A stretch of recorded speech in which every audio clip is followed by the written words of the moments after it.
अतिशय प्रबल देवता विमाया छूट राम करहु सोदाया। आइए सभी लोग बोले। और माया इतनी प्रबल है कि वाणी से भगवान का नाम नहीं लेने देती। अतिशय प्रबल देवता माया श्री राम जय राम जय जय राम। अतिशय प्रबल देवता विमाया श्री राम जय राम जय जय राम। छूट राम करहु जो दाया श्री राम जय जय राम। छूट राम करहु जो दाया श्री राम जय जय राम। सुग्रीव ने कहा महाराज आपकी माया क्या है? माया का स्वरूप बतला रहे हैं कि महाराज मैं संसार में जाने के बाद स्त्री के मोह में पागल हो गया। माया क्या है? स्त्री की जो नयन है, स्त्री की जो आंखें हैं वो है माया। नारी नयन सर जाहि न लागा श्री राम जय जय राम। नारी नयनी सरी जाहि न लागा श्री राम जय जय राम। स्त्री के जो नयन है वो माया का स्वरूप। घोर क्रोध तम निश जो जागा श्री राम जय जय राम। गोरी क्रोधी तमें निश सो जागा श्री राम जय राम। सुग्रीव ने कहा है राम, जिस व्यक्ति के हृदय को स्त्री के नयन रूपी बाण घायल नहीं कर सकते और जिसको जीवन में कभी क्रोध नहीं आता और संसार के विषयों के प्रति जिसको कभी लोभ नहीं है, वो मनुष्य नहीं है।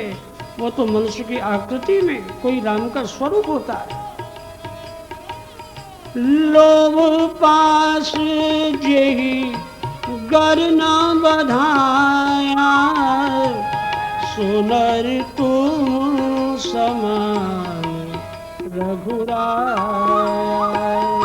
लोभी पासी जेहि गर न बधाया सो रघुवीर समान रघुराया। सुग्रीव ने कहा महाराज माया को जीतना कोई सरल है? कोई मनुष्य चाहे कि मैं साधनों के द्वारा माया को जीत लूंगा, असंभव है।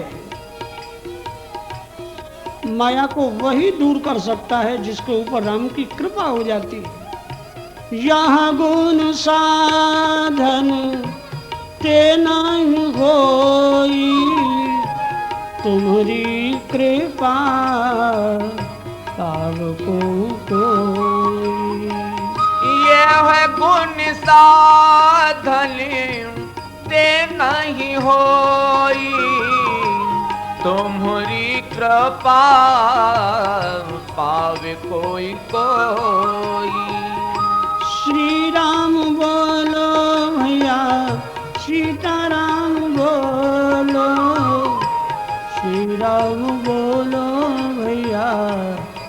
सीताराम बोलो। श्री राम बोलो भैया, सीताराम बोलो। श्री राम बोलो भैया, सीताराम बोलो। श्री राम बोलो भैया, सीताराम बोलो। श्री राम बोलो भैया, सीताराम बोलो। श्री राम बोलो भैया, सीताराम बोलो। श्री राम बोलो भैया, सीताराम बोलो। माता के गर्भ में विराजमान सुखदेव जी ने कहा, व्यास जी महाराज मैं गर्भ से बाहर नहीं आऊंगा, क्योंकि मेरे को माया का स्पर्श होगा, मेरे को जो ज्ञान मिला है मेरा ज्ञान नष्ट हो जाएगा। व्यास जी ने कहा, बेटा सुखदेव याद रखना, मेरा आशीर्वाद है, तुमको जीवन में कभी भी माया का स्पर्श नहीं होगा।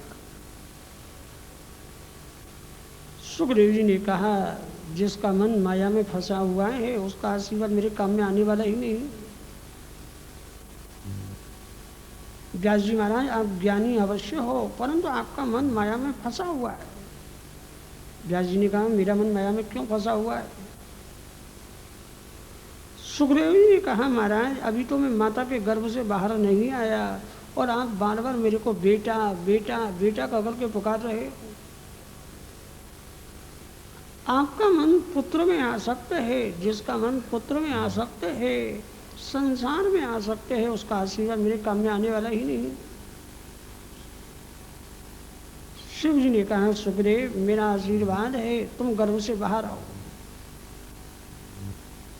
सुखदेव जी महाराज गर्भ से बाहर पधारे, माता पिता को शिव जी महाराज को वंदन करते हुए वन की ओर भागने लगे। पीछे से व्यास जी महाराज जा रहे। सूत जी ने कहा, ऋषियों मार्ग में एक सुंदर सरोवर है, जिस सरोवर में नग्न अप्सराएं स्नान कर रही थी। इन अप्सराओं को जब सुखदेव जी जैसे महान वीतरागी संत का दर्शन हुआ, सभी अप्सराएं सुखदेव जी के चरणों में साष्टांग प्रणाम करती। पीछे से जब व्यास जी महाराज जाने लगे, व्यास जी महाराज की वृद्धावस्था है, वृद्ध व्यास जी महाराज को देखकर इन अप्सराओं ने कहा, व्यास जी महाराज आप पुत्र के पीछे भाग रहे हो। व्यास जी ने देखा, मेरे को देख करके स्त्रियां वस्त्रों को धारण कर रही। व्यास जी महाराज को आश्चर्य होने लगा। व्यास जी ने कहा, अरे स्त्रियों ये बतलाओ, मेरा पुत्र जो जवान था, जो अभी अभी आगे गया है, जिसका नग्न वेश है, उसको देख करके तुमने वस्त्रों को धारण नहीं किया, और मैं बूढ़ा हो गया, मुझ बूढ़े पुरुष को देख करके तुम वस्त्रों को धारण कर रही हो, उसका कारण क्या है? व्यास जी महाराज सुंदर श्लोक में स्त्रियों से एक प्रश्न कर रहे। दृष्ट्वानुयान्त मृषमात् मजमाप्यनग्नम्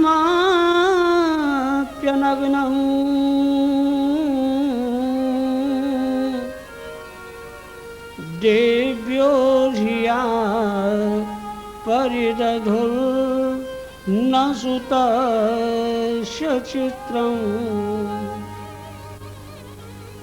तदवीक्ष्य प्रेक्षति मुनौ जगदुस्तमास्ति स्त्री पुंविदा न तु सुतस्य विविक्त दृष्टे। स्त्रियों ने कहा, व्यास जी महाराज आपकी जो दृष्टि है वो स्त्री पुरुष के भेद से युक्त है, और आपके पुत्र जो सुखदेव जी महाराज अभी अभी आगे गए हैं, उनकी दृष्टि में स्त्री पुरुष का भेद ही नहीं। सूत जी ने कहा, ऋषियों संसार को देखना बुरा नहीं है, संसार को देखो, संसार को केवल संसार की दृष्टि से न देखो। संसार को यदि देखना है तो नारायण के साथ देखो। कथा सुनने के बाद आप किसको सुधारोगे?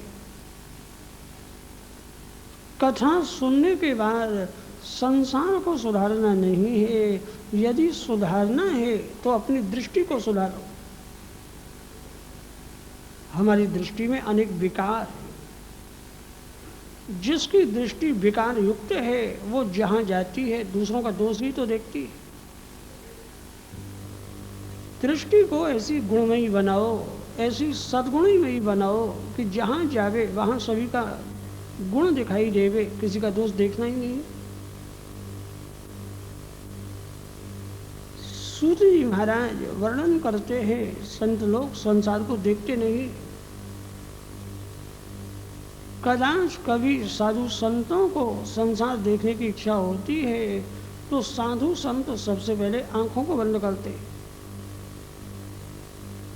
आंखों को बंद करने के बाद साधु संत अपनी आंखों में भगवान सीताराम जी को पधराते हैं, उसके बाद संसार देखते हैं तो उनको संसार कैसा दिखता है। कभी कभी गोस्वामी तुलसीदास जी महाराज को संसार देखने की इच्छा होती है।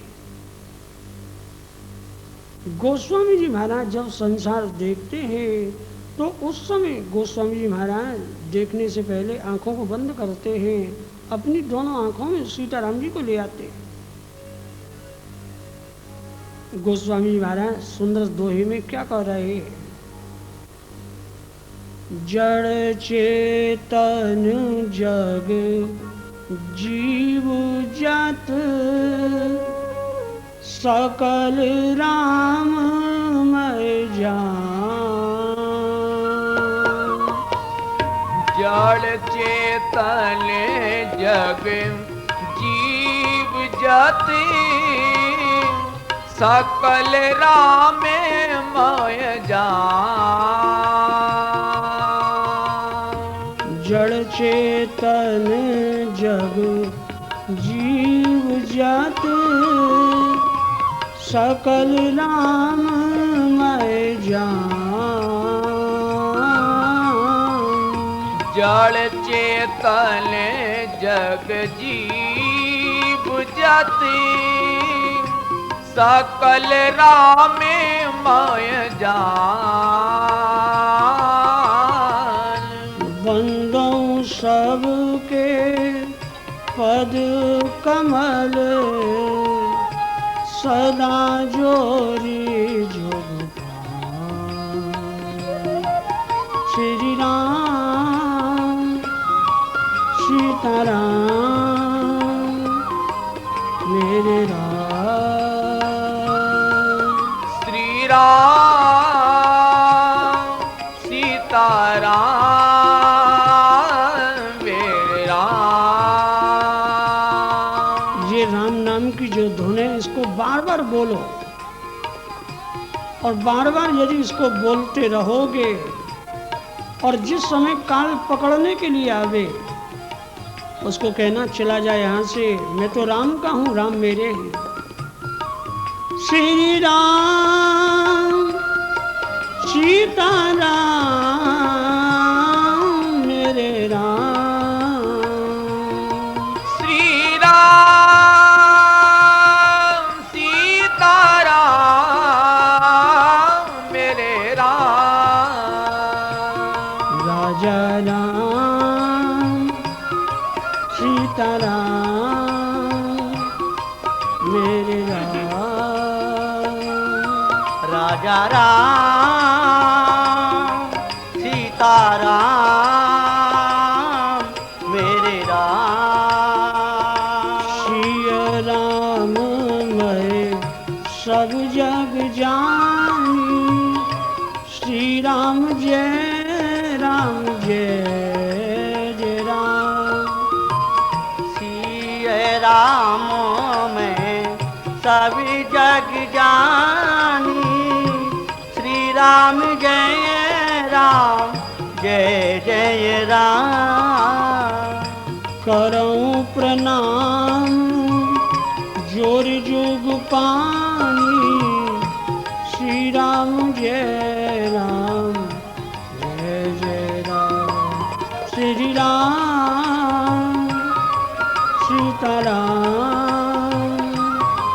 मेरे राम। श्री राम सीताराम मेरे राम। श्री राम सीताराम मेरे राम। श्री राम सीताराम मेरे राम। राजा राम सीताराम मेरे राम। राजा राम सीताराम मेरे राम। स्त्रियों ने कहा व्यास जी महाराज आपकी जो दृष्टि है उसमें स्त्री पुरुष का भेद, दृष्टि को ऐसी स्थिर करो जहां दृष्टि जावे वहां अपने मालिक का ही दर्शन हो। एक बार ऐसा हुआ, जनक राजा महान ज्ञानी, जनक राजा राज्य का संचालन अवश्य करते हैं, किंतु जनक महाराज को कहीं भी मिथिलापुरी में आसक्ति नहीं। एक बार ऐसा हुआ, मिथिलापुरी जलने लगी। जिस समय मिथिलापुरी राजा जनक के सामने जलने लगी, राजा जनक जी हंसने लगे। लोगों ने कहा महाराज आप कैसे राजा हो, आपकी नगरी जल रही है और आप हंस रहे हो। जनक जी महाराज का एक नाम है विदेह। विदेह का अर्थ होता है जिनकी शरीर में भी आसक्ति नहीं, शरीर रहे कि जावे। ऐसे महाराज जनक जी ने प्रजा को कहा, अरे प्रजा मैं हंस रहा हूं उसका एक ही कारण है, मेरे को आत्मा का साक्षात्कार हो गया है। ये मिथिलापुरी जल रही है तो मेरा क्या जल रहा है। ये मिथिला नगरी मेरे साथ में आई नहीं है, मेरे साथ में जाने वाली नहीं है। ये मिथिला जल रही है तो मैं अपने हृदय को क्यों जलाऊं। मिथिलायाम दह्यमानायाम न मे दहति कश्चन। सच्चा ज्ञानी वह है संसार मिल जावे जो राजी नहीं होता, और संसार कितना भी नष्ट क्यों ना हो जावे जो कभी नाराज नहीं होता, वही तो ज्ञानी। विदेह राज जनक जी के यहाँ एक बार सुखदेव जी महाराज और नारद जी जैसे संत ज्ञान प्राप्त करने को आए। महाराज जनक जी की एक पत्नी है जिसका नाम है सुनैना। सुनैना जी ने कहा महाराज दो ज्ञानी महापुरुष आपसे ज्ञान प्राप्त करने को आए हैं, मेरे मन में ऐसी इच्छा हो रही है मैं इन दोनों की परीक्षा करूं। महाराज जनक जी ने हंस करके कहा सुनैना इन ज्ञानियों की परीक्षा तुम क्या करोगी। सुनैना जी ने कहा महाराज कौन व्यक्ति कितना ज्ञानी है, ज्ञानी की परीक्षा पुरुष नहीं, ज्ञानी की परीक्षा स्त्री कर सकती। सुनैना जी महान ज्ञानी सुखदेव जी को नारद जी को अपने कमरे में ले आई। कमरे के अंदर एक सुंदर झूला पड़ा हुआ था। सुनैना जी ने कहा आप दोनों यहाँ बैठ जाओ, मैं अभी श्रृंगार करके आती। सुनैना जी सुंदर श्रृंगार करके दोनों ज्ञानियों के मध्य में आकर के बैठ गई। नारद जी ने सुनैना के सौंदर्य को देखा और झूले से उठ करके खड़े हो गए। नारद जी ने विचार किया ये महाराज जनक जी की पत्नी है, स्त्री है, इसका यदि मेरे को स्पर्श हो गया तो मेरा ज्ञान नष्ट हो जाएगा। सुखदेव जी महाराज की दोनों आंखें बंद है। सुखदेव जी महाराज को ऐसा अनुभव हुआ आज मेरी माँ राधा ने मेरे ऊपर बहुत बड़ी कृपा की है। आज मेरी माँ राधा मेरे पास में आकर के बैठ गई। सुखदेव जी महाराज ने सुनैना जी के चरणों को पकड़ लिया, कहा माँ आपकी बहुत बड़ी कृपा है। उसी समय सुनैना जी ने महाराज जनक को कहा महाराज कुछ भी हो जावे, दो शिष्य जो आपसे ज्ञान प्राप्त करने के लिए आए हैं इनमें सुखदेव जी का नंबर पहला है। और नारद जी का नंबर दूसरा है। नारद जी की जहाँ दृष्टि जाती है वहाँ नारद जी को स्त्री पुरुष का दर्शन हो रहा है, और सुखदेव जी महाराज की जहाँ दृष्टि जाती है वहाँ सुखदेव जी महाराज को राधा कृष्ण का दर्शन हो रहा है। संसार को छोड़ना नहीं है, संसार को बदलना नहीं है। कथा सुनने के बाद यदि बदलना है तो अपनी दृष्टि को बदलो। दृष्टि को बदलो इसका अर्थ क्या है? दृष्टि को ऐसी गुणमयी बनाओ, आपकी जहां दृष्टि जावे वहां आपको अपने मालिक नारायण का दर्शन हो। सोनकादी मुनियों का प्रश्न है, महाराज हमको जानने की इच्छा है, व्यास जी महाराज ने भागवत शास्त्र की रचना क्यों की और कब की? सूत जी महाराज कथा का आरंभ करने जा रहे हैं। कथा के आरंभ में बड़े प्रेम से गोविंद जय जय गोपाल जय जय, गोविंद जय जय गोपाल जय जय, गोविंद जय जय गोपाल जय जय, गोविंद जय जय गोपाल जय जय, गोविंद जय जय गोपाल जय जय, गोविंद जय जय गोपाल जय जय, गोविंद जय जय गोपाल जय जय, गोविंद जय जय गोपाल जय जय, श्री राधे जय राधे जय राधे, श्री राधे जय राधे जय राधे जय राधे श्री राधे। प्रेम से बोलते जाओ और थोड़ा थोड़ा आगे भी बढ़ते जाओ। माता बहन भाई सभी थोड़ा थोड़ा आगे बढ़ना सीखो।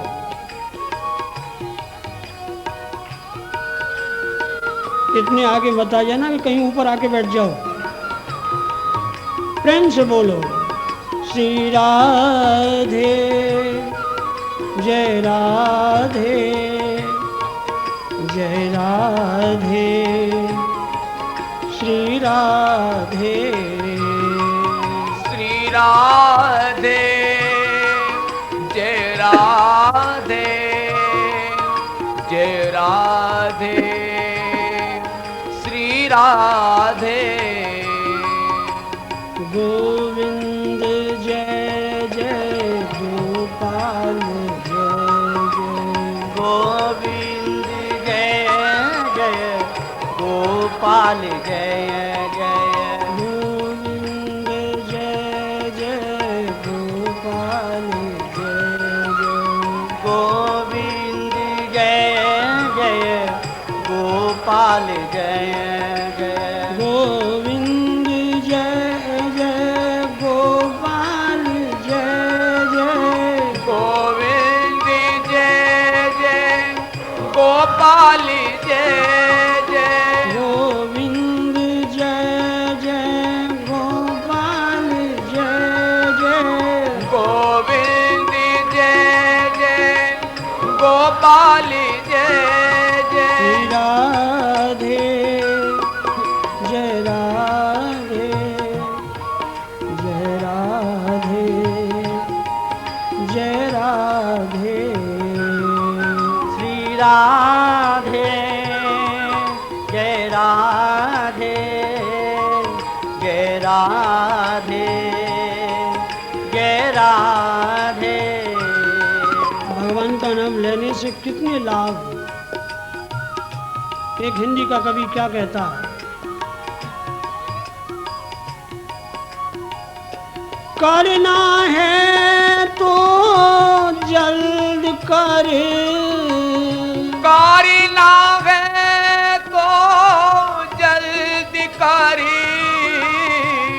मनुष्य सोच रहा है अंतिम समय आएगा, बुढ़ापा आएगा तब राम राम कह लूंगा। बुढ़ापा देखा किसने है, आएगा कि नहीं आएगा? सज्जनों, आप लोगों को याद है कुछ दिन पहले गणेश जी महाराज ने दूध पिया था। सभी लोग मान रहे हैं इस बात को कि देव ने कोई चमत्कार दिखाया है, बात सत्य है, परंतु विज्ञान नहीं मान रहा। विज्ञान ऐसी बातों में विश्वास नहीं करता। तो भगवान कहते हैं बेटा मैं जो दिखा रहा हूं उसका परिणाम क्या होगा? यदि विज्ञान मेरे को नहीं मानेगा तो मैं तो विनाश जानता हूं। ये विनाश का संकेत, कोई पता नहीं किस समय भूमि पर क्या हो जाए। तो मनुष्य को ये पता नहीं है बुढ़ापा आएगा कि नहीं आएगा। तो कभी क्या कहता है, करना है तो जल्द कर, करना है तो जल्द कर, क्यों बैठा है मौन, क्यों बैठा है मौन, पल में प्रलय कल की जाने कौन, पल में प्रलय होगी कल की जाने कौन। इसलिए बड़े प्रेम से श्री राधे जय राधे जय राधे श्री राधे राधे जय राधे जय राधे श्री राधे श्री राधे जय राधे जय राधे श्री राधे श्री राधे जय राधे जय राधे श्री राधे गोविंद जय जय गोपाल जय जय गोविंद जय जय गोपाल जय जय गोविंद जय जय गोपाल जय जय गोविंद जय जय गोपाल जय जय गोविंद जय जय गोपाल जय जय गोविंद जय जय गोपाल जय जय राधे जय राधे जय राधे श्री राधे श्री राधे जय राधे जय राधे श्री राधे श्री राधे जय राधे जय राधे श्री राधे श्री राधे जय राधे जय राधे श्री राधे। सोनकारी मुनियों का प्रश्न है, व्यास जी महाराज ने भागवत शास्त्र की रचना क्यों की और कब की? सूत जी ने कहा, ऋषियों द्वापर युग की समाप्ति होने वाली है, कलयुग का आरंभ होने वाला है। ऐसे संधि काल में व्यास जी महाराज ने समाधि में बैठ कर के संसार को देखा। आज जो हो रहा है 5000 वर्ष पहले व्यास जी महाराज ने सब कुछ देख लिया था। कलयुग में क्या होगा? व्यास जी महाराज ने समाधि में देखा कलयुग के लोग कुल जाति गोत्र का विचार नहीं करेंगे, कलयुग के लोग स्नेह विवाह करने वाले होंगे। कलयुग का जो मानव है वो भोगों में इतना डूब जाएगा, विलासता में इतना डूब जाएगा, कुल जाति गोत्र का विचार नहीं करेगा। कलयुग का मनुष्य चामड़ी को देख करके विवाह करने वाला होगा। जिसका जीवन अति विलासी है, जिसका मन भोगों में आसक्त है, ऐसे लोगों को वेद पढ़ने का अधिकार नहीं। वेद पढ़ने का अधिकार सभी को दिया नहीं। स्त्री शूद्र द्विजबंधु नाम त्रयी न श्रुति गोचरा। जिसके गले में यज्ञोपवीत नहीं है, जिसका यज्ञोपवीत संस्कार हुआ नहीं है, उसको वेद पढ़ने का अधिकार नहीं। व्यास जी महाराज ने विचार किया, जिन लोगों को वेद पढ़ने का अधिकार नहीं है, वेद की भाषा बड़ी ही गूढ़ है। वेद मंत्र का अर्थ समझना बड़ा ही कठिन होता है।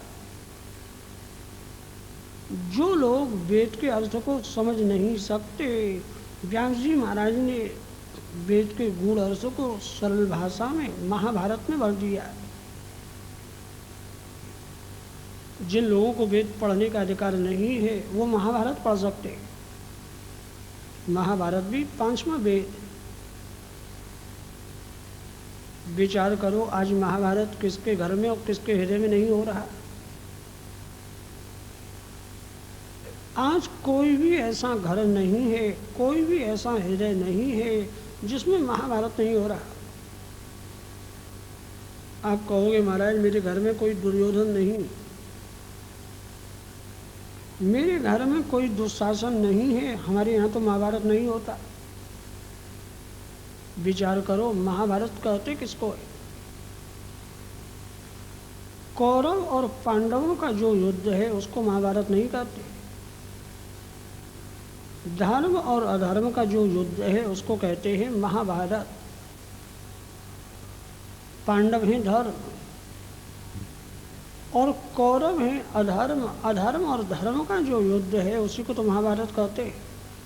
धर्म क्या कहता है? हम लोग सभी सनातन धर्म के सभा भवन में बैठे हुए, और हमारा सनातन धर्म क्या कहता है? रात्रि में ज़्यादा जागना नहीं है, बहुत से बहुत 9:30-10 बजे तक सो जाओ। आप लोग कितने बजे सोते हो? मनुष्य की आदत पड़ गई है, जब तक 12-1 नहीं बज जाता उसको नींद ही नहीं आती। भगवान का एक नियम है, आप 9:30 बजे 10 बजे सो जाओगे तो 6 घंटे की निद्रा हो जाने के बाद भगवान नारायण आपको स्वयं को जगाने को आएंगे। प्रातःकाल 4 बजे आँख खुल जाती। ब्राह्म मुहूर्त में भगवान धर्मराज युधिष्ठिर प्रेरणा देते हैं, बेटा ये प्रातःकाल की मंगल वेला है।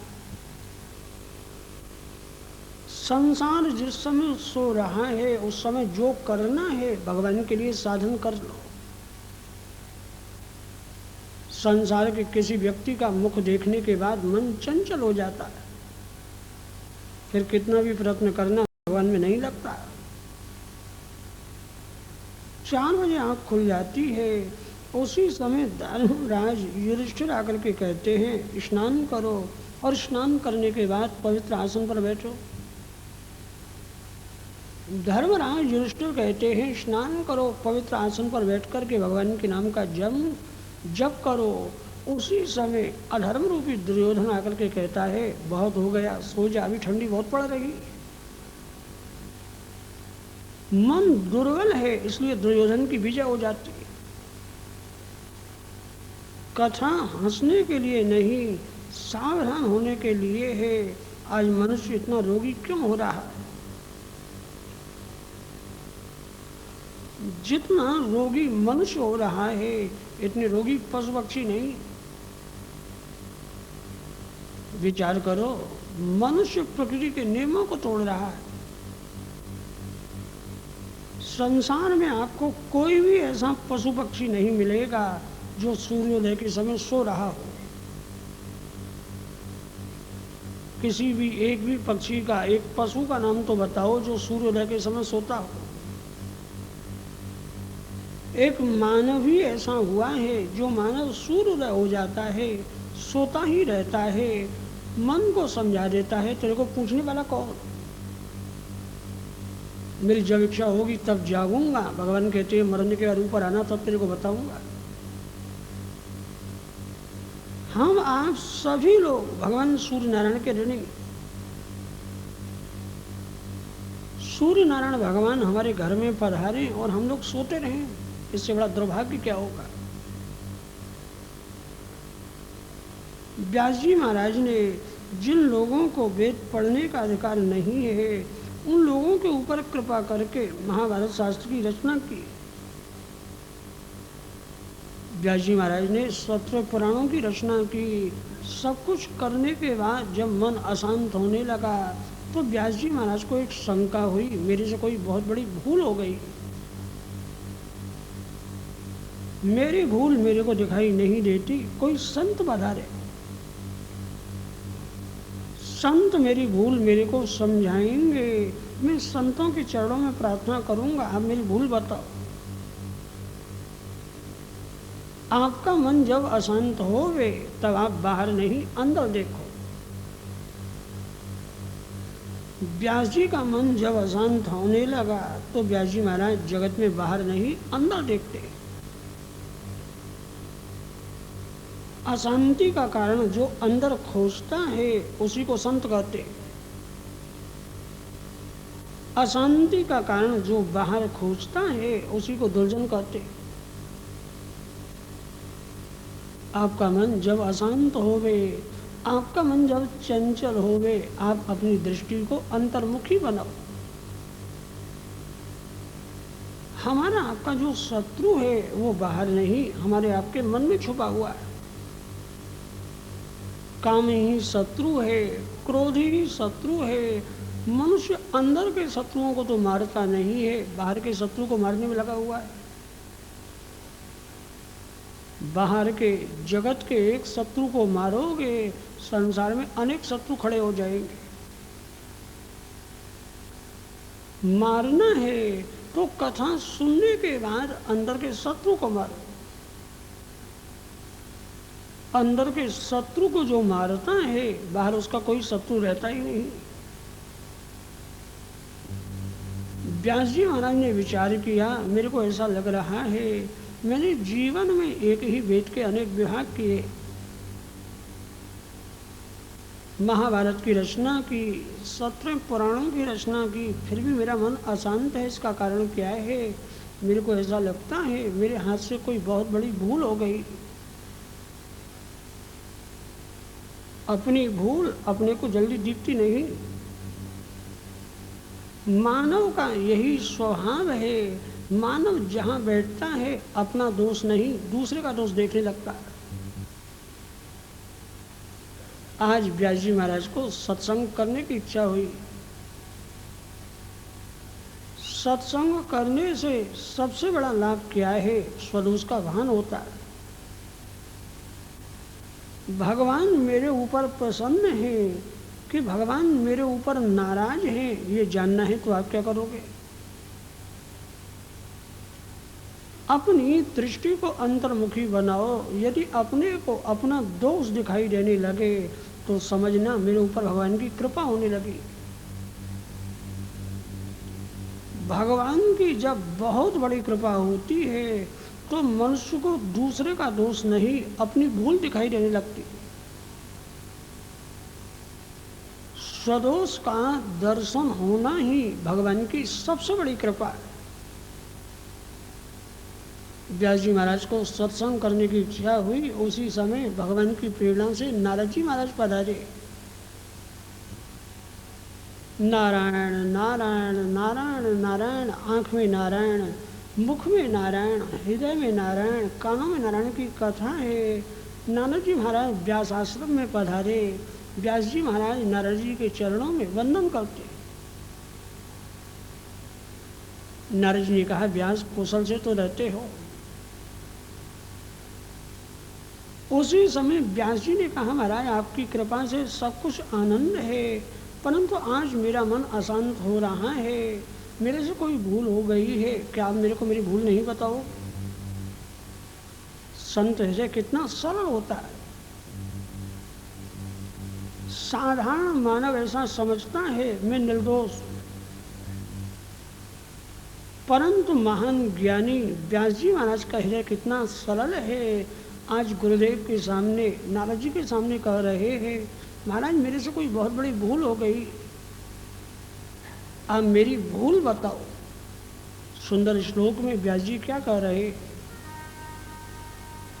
त्वं पर्यटन नरकैवत्र लोकी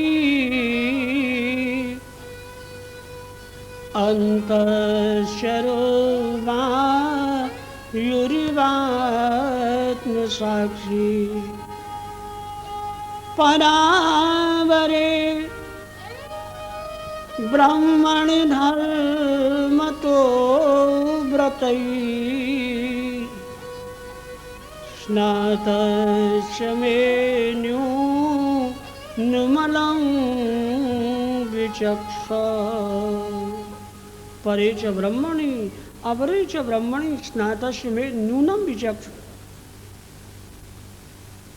व्यास जी ने कहा, नारद जी महाराज अब मेरी प्रशंसा नहीं, अब मेरी भूल मेरे को बताओ। संसार में प्रशंसा करने वाले बहुत मिल जाते, संसार में कोई भी ऐसा बिरला होता है जो भगवान की कृपा से हमारी भूल हमको कहने के लिए आता है। नारद जी ने कहा, व्यास आपसे क्या भूल हो सकती है, आप तो ज्ञानी हो, कहीं कहीं ग्रंथों में आपने ज्ञान योग को महत्व दिया है, कहीं कहीं ग्रंथों में आपने कर्म योग को महत्व दिया, कहीं कहीं ग्रंथों में आपने ब्रह्म ज्ञान को महत्व दिया है। ज्ञान कर्म और योग सभी के आधार भगवान श्री कृष्ण है। आपने ज्ञान कर्म योग सभी को महत्व दिया, परंतु आपकी वाणी ने प्रेम में पागल होकर कभी कृष्ण की लीलाओं का गान किया नहीं है, इसीलिए तो आपका मन अशांत हो रहा है। सज्जनों विचार करो, आज कितने लोग दो चार पुस्तक पढ़ के ब्रह्म ज्ञान की बातें करने लगे। जीवन में ब्रह्म ज्ञानी होना कठिन नहीं, प्रभु प्रेमी होना बड़ा कठिन। मनुष्य 2-4 घंटे ज्ञान की बातें कर सकता है, परंतु एकांत में बैठकर जिसको भगवान की सेवा पूजा करने की इच्छा नहीं होती, वो कैसा ज्ञानी। नारद जी ने कहा, व्यास आपकी वाणी ने जीवन में ज्ञान कर्म योग सभी को महत्व दिया, परंतु आपकी वाणी ने प्रेम में पागल होकर भगवान श्री कृष्ण की लीलाओं का गान किया नहीं। विचार तो करो, इस संसार में श्री कृष्ण के समान कोई दयालु हुआ नहीं है और कोई दयालु होने वाला नहीं। जो पूतना श्री कृष्ण को विष देने जाती, भगवान श्री कृष्ण उस पूतना को मुक्ति देते। श्रीमद् भागवत में कथा आती है, शिशुपाल नाम का राक्षस श्री कृष्ण को 100 गाली रोज देता है, भगवान ने उसका भी कल्याण किया। जरा पारधी नाम का व्याध भगवान श्री कृष्ण के चरणों में बाण मारता है, श्री कृष्ण ने उसका भी उद्धार कर दिया। तीसरे स्कंद के दूसरे अध्याय के 23वें श्लोक में सुखदेव जी महाराज क्या कह रहे हैं? अहो वकीयं स्तन कालकूटं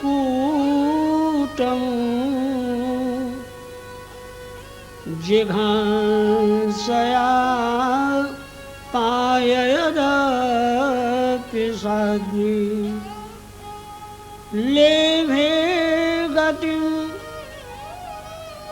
धातृचितां ततोऽन्यं कं वा दयालुं शरणं व्रजेम। नारद जी ने कहा, व्यास आपने जीवन में सब कुछ किया, परंतु आपने प्रेम में पागल होकर भगवान श्री कृष्ण की मधुर लीलाओं का गान किया नहीं है, इसलिए तो आपका मन अशांत रहता है। जीवन में यदि गाना है तो प्रभु के गुण गाना। आज से ऐसा नियम बनाओ, कुछ भी हो जावे, मनुष्य संसार को रिझाने के लिए बहुत गाता है। संसार को क्या रिझाना है तो जिस प्रकार मीरा ने गिरधर गोपाल को रिझाया था। आप प्रेम में पागल होकर के श्री कृष्ण की मधुर लीलाओं का गान तो करो। नारद जी ने कहा, व्यास मैं दूसरे किसका दृष्टांत सुनाऊं? मैं स्वयं का दृष्टांत दे रहा हूं। श्री कृष्ण की कृपा से आज मैं नारद हो गया। नारद जी महाराज व्यास जी को अपना पूर्व जन्म सुनाने लगे। नारद जी ने कहा, व्यास एक बार ऐसा हुआ, चतुर्मास का समय था। चतुर्मास के समय में सच्चे संतों का एक नियम होता है, ज्यादा कहीं घूमते नहीं, एकांत में बैठ करके भगवान की आराधना करते। चतुर्मास के समय में हमारे गांव में भ्रमण करते हुए कहीं से 4 संत आ गए। गांव के सभी लोगों ने संतों के चरणों में प्रार्थना की, गुरुदेव हम आपकी सभी सेवा करेंगे, आज चतुर्मास हमारे गांव में विराजो। संतों ने प्रार्थना को स्वीकार किया। गांव के सभी लोगों ने मेरे को दासी पुत्र समझ करके संतों की सेवा में नियुक्त कर दिया। मैं 5 वर्ष का छोटा सा बालक था। बाल्यकाल में मेरे पिताजी का मरण हो गया, माता विधवा हो गई। विधवा होने के बाद मेरी माँ ब्राह्मणों के घरों में काम करने को जाने लगी। गांव के सभी लोगों ने मेरे को दासी पुत्र समझ करके साधु संतों की सेवा में नियुक्त कर दिया। प्रेम से मैं साधु संतों की सेवा करने लगा। संतों के सो जाने के बाद मैं सोता था और संतों के जागने से पहले मैं जाग जाता था। सेवा करना सरल नहीं है, सेवा करना बड़ा कठिन है। सेवा बताओ ये कहना सरल है, किंतु सेवा करना बड़ा कठिन। सेवा वही कर सकता है जिसने आत्म सुख का त्याग किया है। जिस हृदय को, जिस मन को स्वयं सुख भोगने की इच्छा हो रही है, वो दूसरों की सेवा क्या करेगा? नारद जी ने कहा, मैं साधु संतों के जागने से पहले जाग जाता था। साधु संतों की सेवा करने लगा। एक दिन मध्याह्न काल में मैं अपने गुरुदेव भगवान को, साधु संतों को भोजन करा रहा था। भोजन कराते समय मेरे गुरुदेव ने मेरे को कहा, बेटा हरदास तुमने भोजन किया कि नहीं किया? मैंने कहा, गुरुदेव आप मेरे मालिक हो, मैं आपका एक सामान्य सेवक हूँ। सेवक का नियम है स्वामी के भोजन करने के बाद ही तो भोजन किया जाता है। साधु संतों ने कहा, बेटा कोई बात नहीं है, तुम होनहार बालक हो, याद रखना आज जो हमने पत्तल में छोड़ा है वो तुम्हारे लिए ही तो छोड़ा है। साधु संतों का एक नियम होता है। साधु संतों के सामने जब भोजन आता है तो जो लेना है उसको पत्तल में रखते हैं, जो लेना नहीं है उसको अलग से निकाल देते हैं। आप कथा सुन रहे हो, आज से एक नियम बनाओ। थाली में आपके सामने जो भी आ रहा है, आपको जो अच्छा नहीं लगता भोजन करने से पहले उसको अलग निकालो। जीवन में कभी बचाओ नहीं, कभी जूठा छोड़ो नहीं। क्षण और कण इन दोनों का जो उपयोग करता है उसी को संत कहते हैं। कथा सुनने के बाद एक क्षण का और एक कण का दुरुपयोग न करो। एक कण से अनेक जन्मों में अनेक जीवों की भूख मिटती। भगवान ने यदि आपको दिया है तो उसको दूसरे को देना, कभी जूठा क्यों छोड़ते। एक एक क्षण का और एक एक कण का जो उपयोग करता है वो महान। संतों ने कहा, बेटा हरिदास, आज जो पत्तल में छोड़ा है तुम्हारे लिए ही तो छोड़ा है। नारद जी ने कहा, व्यास तेरे को क्या बताऊं, एक दिन संतों की मेरे ऊपर कृपा हो गई। व्यास जी ने कहा, नारद जी महाराज जरा बताओ संत किसके ऊपर कृपा करते। जिसके ऊपर किसी संत की कृपा नहीं है उसको भक्ति का रंग लग सकता नहीं। व्यास जी ने कहा, महाराज जिनकी इच्छा है संत किसके ऊपर कृपा करते हैं। तो नारद जी सुंदर श्लोक में क्या कह रहे, ते मयि अपेता खिल चापलेर्भके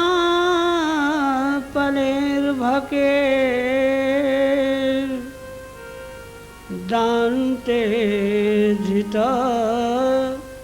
क्रीडन के नुवर्तिनी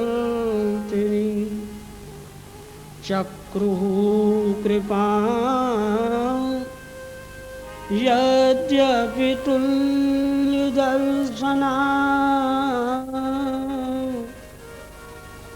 शुश्रूषमाणे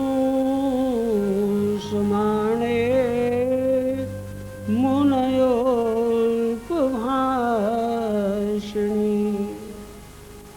नारद जी ने कहा, व्यास साधु संत उसके ऊपर कृपा करते हैं जो कम बोलता है।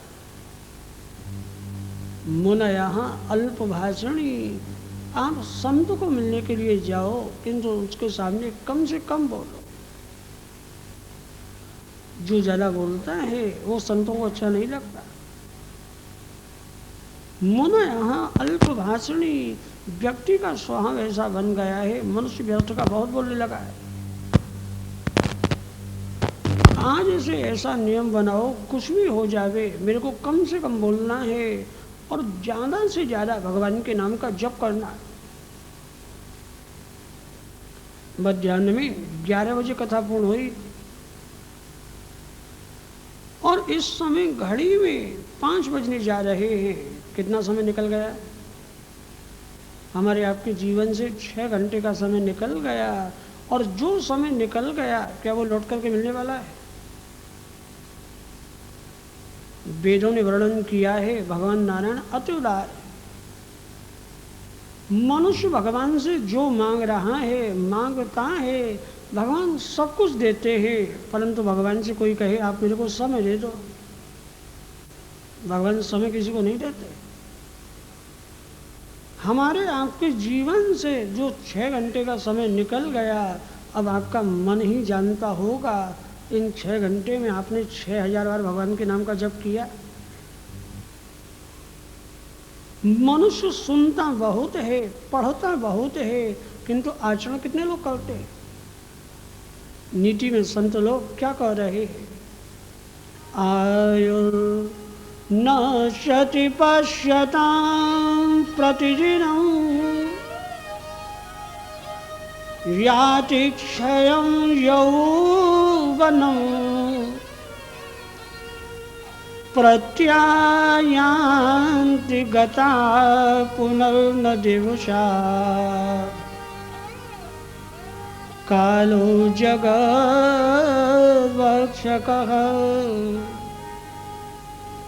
लक्ष्मीस्तोयि तरंगभंग चपला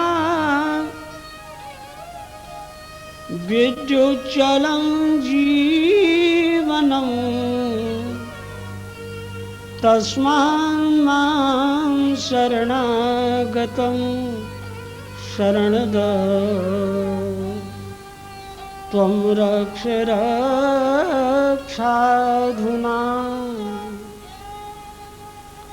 संतों ने कहा, अरे मनुष्य, तू अपनी संपत्ति को देख रहा है, मेरी संपत्ति नष्ट न हो जावे। जिस संपत्ति के लिए तू इतना व्याकुल होकर के भाग रहा है, कहीं मेरी संपत्ति नष्ट न हो जावे, तो सबसे बड़ी संपत्ति क्या है? तेरी आयु ही तेरी संपत्ति। और तेरी आंखों के देखते देखते तेरी आयु जा रही। आयुर्नश्यते पश्यताम प्रतिदिनम, देखते देखते मनुष्य की आयु जा रही। याति क्षयम यौवनम, जिस यौवन के ऊपर तू इतना गुमान कर रहा है, वो तेरा यौवन जा रहा है। प्रत्यायांति गता पुनर्न दिवसाः, जो दिन निकल के जा रहे हैं वो लौट करके मिलने वाले नहीं हैं। क्योंकि कालो जगत भक्षका, काल सभी को खा जाता है। तू इतना संसार में अशांत हो रहा है, इतना मस्त हो रहा है, तेरे को पता ही नहीं है मेरा जीवन जा रहा है। नारद जी ने कहा, व्यास, जीवन में संत उसके ऊपर कृपा करते हैं जो कम से कम बोलता है। वाणी पर संयम रखो। जीवन में जो एक भी शब्द व्यर्थ बोलता है वो भगवान का अपमान करता है। शब्द भगवान का रूप होता है। मनुष्य का स्वभाव पड़ गया है, मनुष्य एक शब्द सार्थक बोलता है तो दूसरा शब्द निरर्थक अवश्य बोलेगा। अब आप यहाँ से घर जाओगे,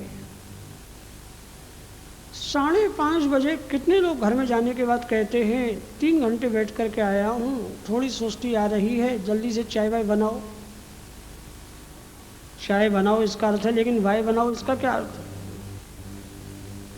घर में जाने के बाद बोलना चाहिए मेरे को पानी पिलाओ, मनुष्य झट से कह देता है पानी वानी पिलाओ। मनुष्य का स्वभाव कुछ ऐसा बनता जा रहा है, मनुष्य व्यर्थ का बहुत बोलने लगा है। नारद जी ने कहा, व्यास, मेरे गुरु जी की जब आज्ञा हो गई तो गुरु जी का जो बचा हुआ प्रसाद था वो प्रसाद मैंने ग्रहण किया। वेद भगवान एक आज्ञा देते, जीवन में कभी किसी का बचा हुआ स्वीकार करना ही नहीं चाहिए। जो दूसरों का बचा हुआ स्वीकार करता है वो मनुष्य मनुष्य नहीं है, वो मनुष्य कुत्ता कहलाता है। वेदों में एक श्रुति आती है, उच्छिष्ट भोजना स्वाना।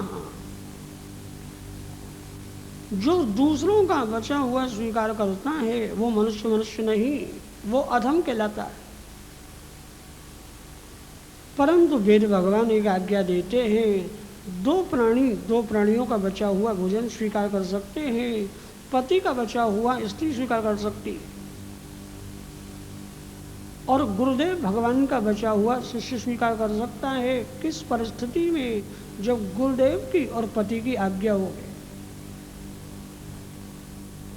गुरुदेव भगवान की पति की आज्ञा नहीं है तो शिष्य को और पतिव्रता स्त्री को कभी ग्रहण करना नहीं। नारद जी सुंदर श्लोक में क्या कह रहे हैं, जब मेरे गुरु जी की आज्ञा हो गई तो मैंने गुरु जी का बचा हुआ प्रसाद स्वीकार किया। सुंदर श्लोक में कहते हैं, उच्छिष्ट लेपान अनुमोदितो द्विजैः सकृष्म भुञ्जे तदपाष्ट्रकिल्बिषः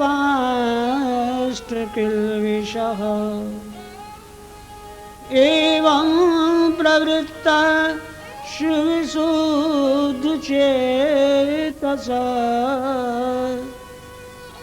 तद्धर्म एवात्मरुचिः प्रजायते।